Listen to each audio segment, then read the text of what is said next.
Hey, check it out, everybody. It's Eric Boehlert from Media Matters for America. How's it going, Eric? How are you? I'm doing good. Welcome back to the show. Thanks for having me.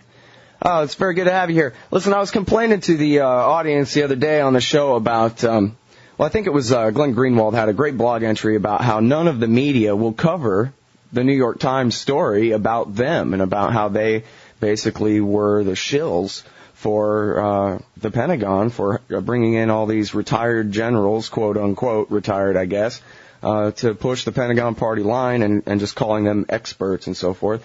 And I was complaining about how this was so obvious to me that I didn't even realize it was a big story when it broke in the New York Times. Right. I know it was a long story, but geez, we all know that Don Rumsfeld was sending the generals out to, buffalo us into this war and to buffalo us into staying in this war. Was there anything, Eric, in there that I missed that was actually earth-shattering stuff in that New York Times story from a few weeks back? Well, I think the details of the close coordination, I think, were interesting and helpful. It wasn't just sort of, it just wasn't sort of, these are retired generals, so they're sort of sympathetic to the Pentagon, and they just happen to be talking about the same things. Pentagon, the Rumsfeld people are talking about. I mean, they were in meetings, there were talking points. At least one general told the Times that when he started to stray and began to criticize the war, that he was essentially thrown out of the generals' club, as it were. Mm-hmm. So I think the close coordination and also the feeling that the networks clearly must have known there was something going on, and I think that's why the networks have been absolutely silent regarding the story. I have a pretty strong suspicion there's something else there. Mm-hmm. Now, did you read Andrew Coburn's book, Rumsfeld, His Rise, Fall, and Catastrophic Legacy? I did not, no. He actually has an entire section about this very thing, about how all the generals were brought in and were briefed. And I think it was McCaffrey in his book who, said one thing. I don't know what it was, but it was something minor. He went on TV and said, well, the Pentagon is saying this, but, I don't know, we might need to come from the north instead of the south or whatever little detail it was. And he got completely blackballed after that. Yeah, he didn't even realize, I guess. There didn't seem to be much room for freelancing or sort of honest interpretation. In terms of these generals who were working with the Pentagon, it was obvious that what the talking points were. It was obvious that they saw their job as not to be independent, honest, sort of military analysts, lots of them, I should say, but really just sort of, a sock puppet, a sort of cog in this noise machine. So, no, independent analysis was not, at least for the first year or so, were certainly not encouraged or even tolerated. Right. Yeah, and if some of them were under the false impression that, they were just special and weren't really being used, it seems like scenes like what happened to Barry McCaffrey would, disabuse them of those false assumptions right off the bat there. Hey, whatever happened to Barry? Well, he said something unpopular on MSNBC, and that was it for him. They all know their place now, no doubt. Yeah, it's also interesting. I mean, there were, certainly if you were watching the TV, cable news and network news in the winter of 2002 and 2003, certainly you got the impression that basically every retired general was in favor of the war. It wasn't true. I mean, there were significant retired military men, and they were men, who were very critical of the war. Anthony Zinni, who just came back from, extremely high-profile duty in the Middle East, overseeing, responsible for troops for the entire Persian Gulf region, harshly critical of the war. This was someone who was handpicked by the Bush administration to go to that part of the world during Bush's first term, and early on in his first term. Anthony Zinni wasn't parading around on TV. So, if the networks and the cable channels wanted to get a wide array, even of retired military generals who had differing opinion, they could have found them. They were out there. But it seems like the networks and the cable channels only wanted one kind of a retired general and only getting one kind of spin. Mm-hmm. Now, it's funny. Glenn Greenwald did a podcast interview with Aaron Brown from CNN, and Well, the funniest part of it, I thought, was when Aaron Brown says, well, listen, what am I supposed to do? Double check every one of these guys and what else they're doing for a living? Of course, these guys all working for massive Pentagon contractors is a big part of the story.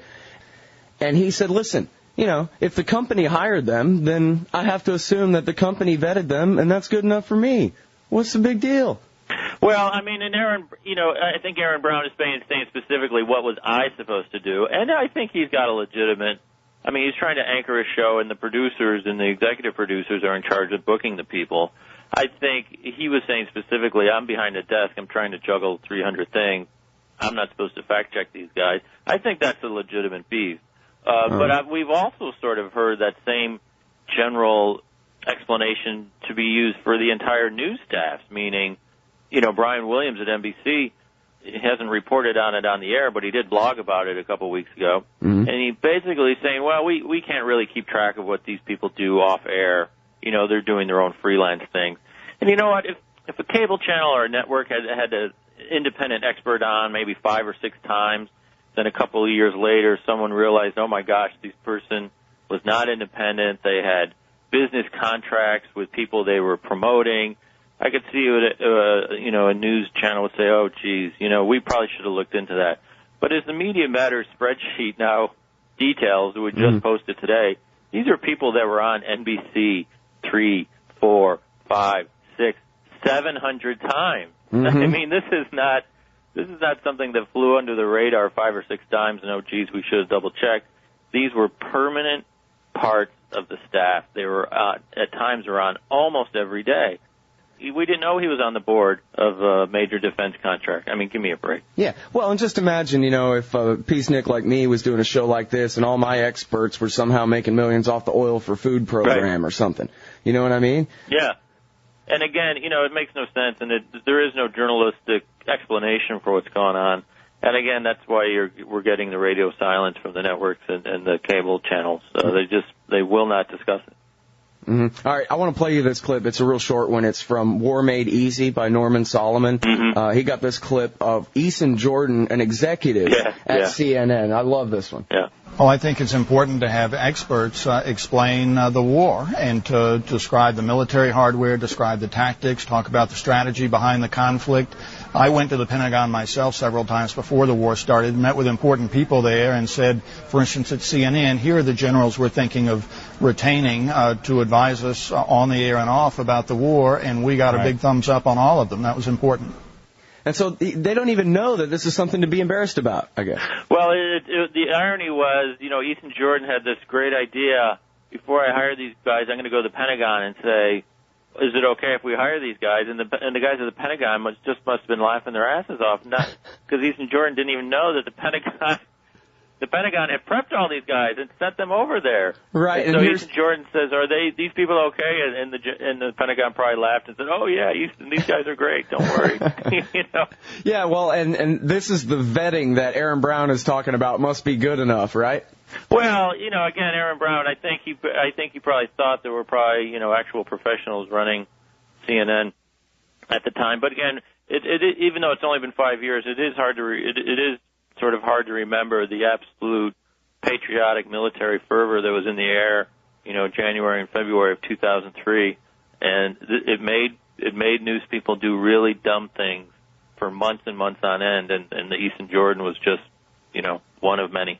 Yep. And now this really is incredible, everybody. If you go to MediaMatters.org today, it's the top story there. And you have this spreadsheet. I guess you put your interns to work and went and did the database and figured out.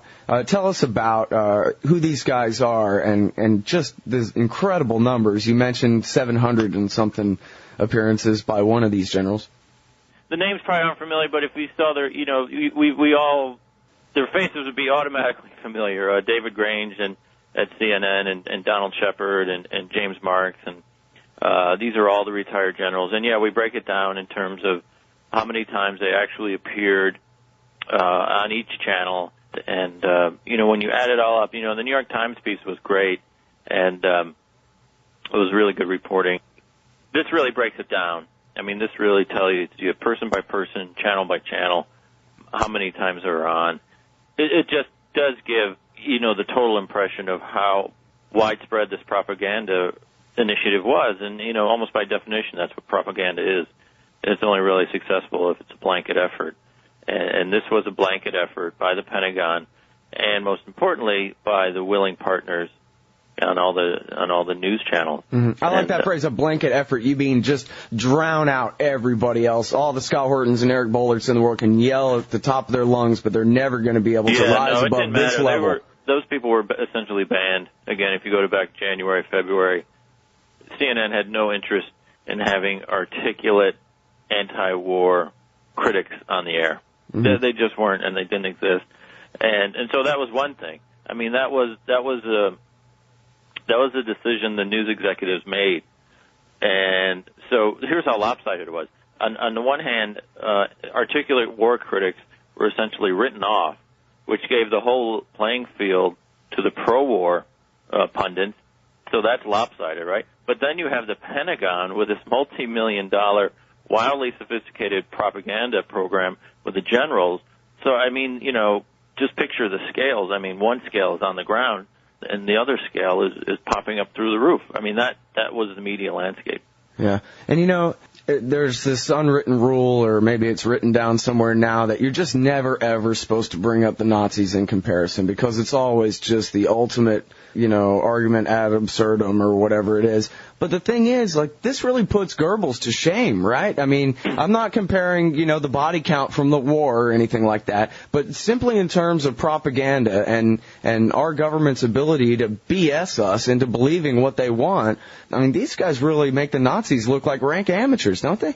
Well, in terms of the specific question about propaganda, I mean, there's been a law in the books since, I think, 1951 that the United States government cannot spend any federal money for propaganda.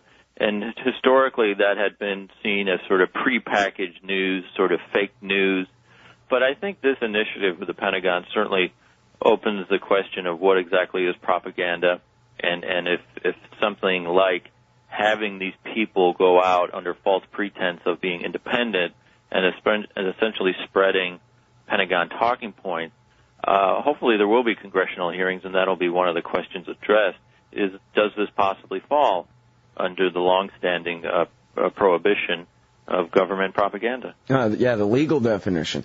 I wouldn't mind seeing some indictments along these lines. And, think about, in terms of the big lie, how's this for a big lie? Iraq is a threat to the United States of America. I mean, is that the silliest thing you ever heard anybody say, or what? Well, it's interesting. If you go back to those dark days in the winter of 2003, I mean, there were lots of people. I mean, I mentioned Anthony Zinni. One of the most respected military generals of his time. I mean, he thought it was a dumb idea. He later famously called the whole idea brain fart.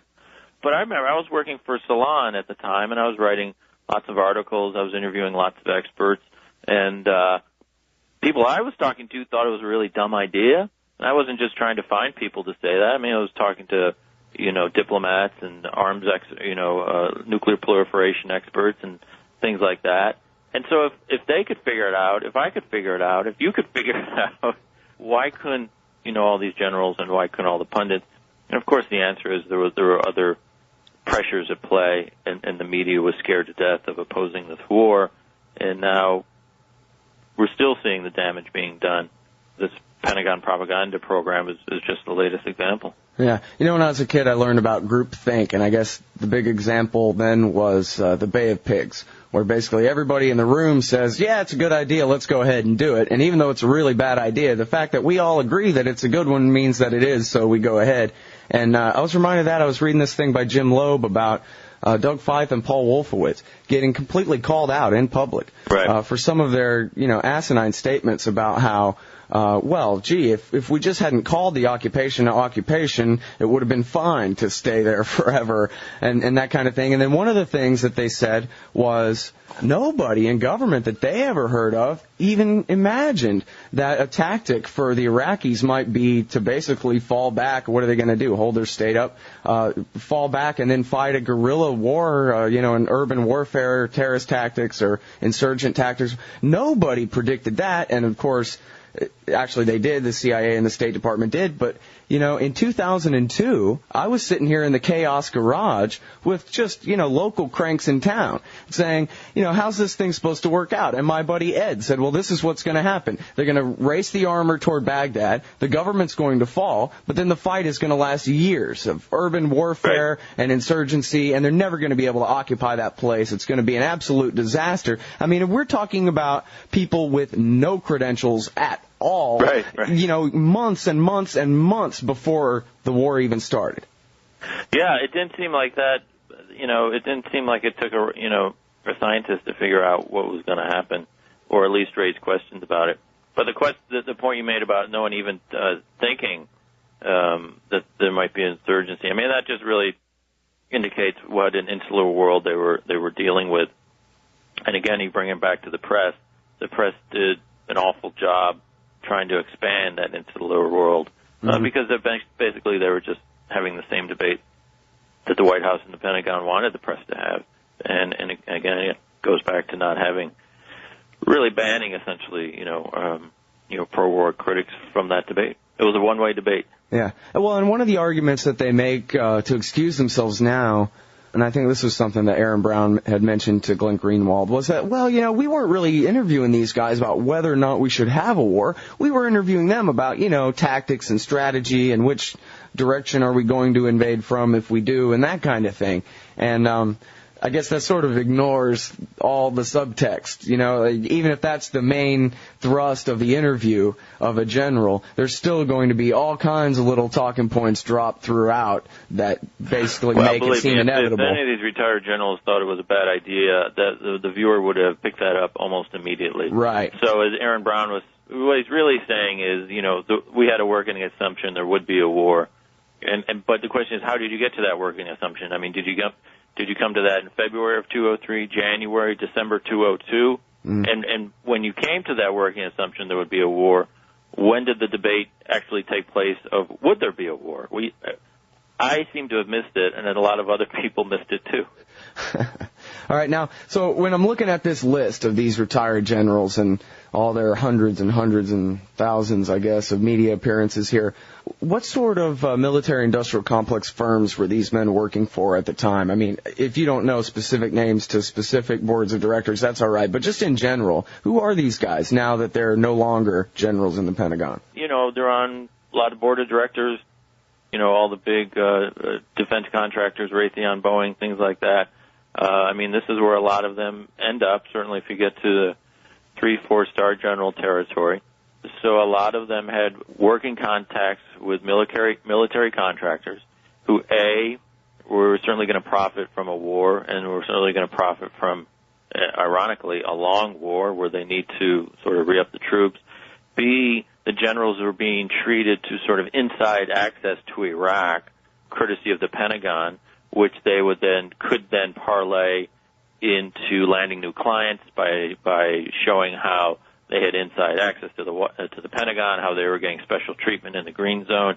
So that was another way they were theoretically could sort of cash in and use that to bolster their clients. None of this was ever talked about on the TV, and the generals were never, virtually never described on the air as having any sort of business contacts, with the sort of the war complex.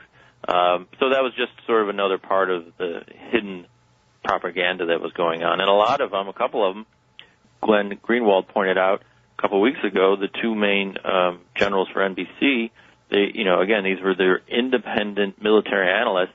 They had signed on in either 2001 or 2002 to this, neocon think tank initiative that America should invade Iraq. So right after 9/11, the two generals NBC was using were advocating an invasion of Iraq.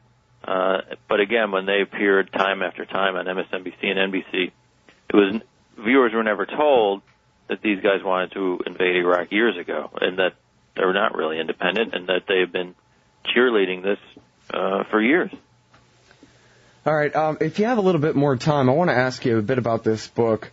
I just got it here. I haven't actually had a chance to read it yet, but it's put out by you guys at Media Matters for America. It's called Free Ride, John McCain and the media.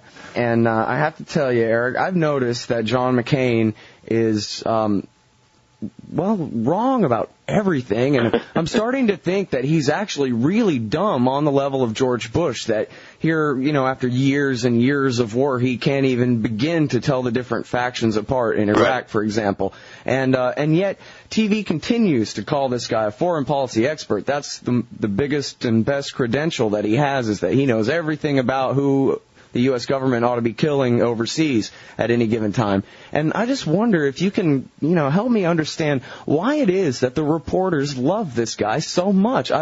Frankly, I just don't see what's so lovable about him. Well, in general, reporters, when it comes to presidential campaigns, are very deferential to Republican figures.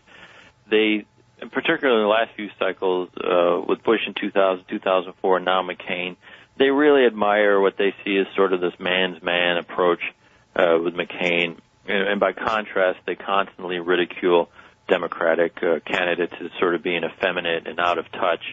Republican presidential candidates are someone you want to have a beer with, as if that, matters in electing presidents. But particularly with McCain, they really admire his Vietnam service. Let's admit it, a lot of these high profile media figures are from the baby boom generation, didn't go to Vietnam, did everything they could not to go to Vietnam. Here's this guy who served and was a POW. So there's a certain amount of, I don't want to put everyone on the couch, but there's a certain psychology there of really admiring and maybe wishing that, feeling guilty about the role that, these baby boomers played. They love his life story. Obviously, they've anointed him a maverick for going on a decade now. But as we point out in the book, that tag is just really, it doesn't really fit. It's been wildly exaggerated. And today, time and time again, when McCain does these flip-flops that sort of puncture that maverick status, the press just sort of looks the other way and continues to, pump it up. Yeah, or they just redefine maverick to mean, he changes his mind all the time. Isn't that great? Well, usually they just ignore when he changes his mind. Taxes, immigration, torture, things like that. It's not really of interest to them, but they do love the maverick status. And now, actually, the sort of phase two, they're turning that maverick tag into sort of a brand. And McCain now has his own brand, which sort of elevates him into this sort of a way, a larger-than-life figure. Yeah, well, I don't know. I'm not a big fan of the opposition, whichever it may be, either. But I don't know. The idea that John McCain even stands a chance after 8 years of George Bush, it's I don't know who else to point the finger at other than TV news. It's got to be all their fault, because in the real world, with Americans, basing their decisions on things that actually happen and things like that, couldn't possibly be that this guy even stands a chance. It is amazing, and I think not all of it, but a good chunk of it has to do with this press treatment. I mean, look, Obama has sort of moved ahead in some of the polls, but in general, he appears to be basically tied with the Democrat. Right. This is a guy who, compared to the hundreds of millions of dollars Clinton and Obama have raised, McCain has done very poorly on fundraising. His campaign isn't nearly as creative in any way as the Democrats or robust, but he's got the press, and that is hugely important. All that free media, almost all of it is fawning. If it weren't for the media, I think if it weren't for the press, then McCain would, probably be trailing by 15 or 16 points for the exact reasons that you mentioned. I mean, Bush is 28% or something like that favorable. Percentage of Americans who think the country is heading the wrong track is off the charts. But McCain clearly does have a shot, and I think he has the press to thank for a lot of that. Yeah, it really is incredible. I know a lot of times I just think, if only I was one of these trust fund kids with millions of dollars, the political ads that I could make, McCain shall be 08 or, whatever. There's got to be a million of them. Yeah, I don't know. It is amazing. It's a sad enough situation that all we have to choose from is Republicans and Democrats anyway. But when McCain's one of our very few choices, I think we're in a pretty bad way here, Eric.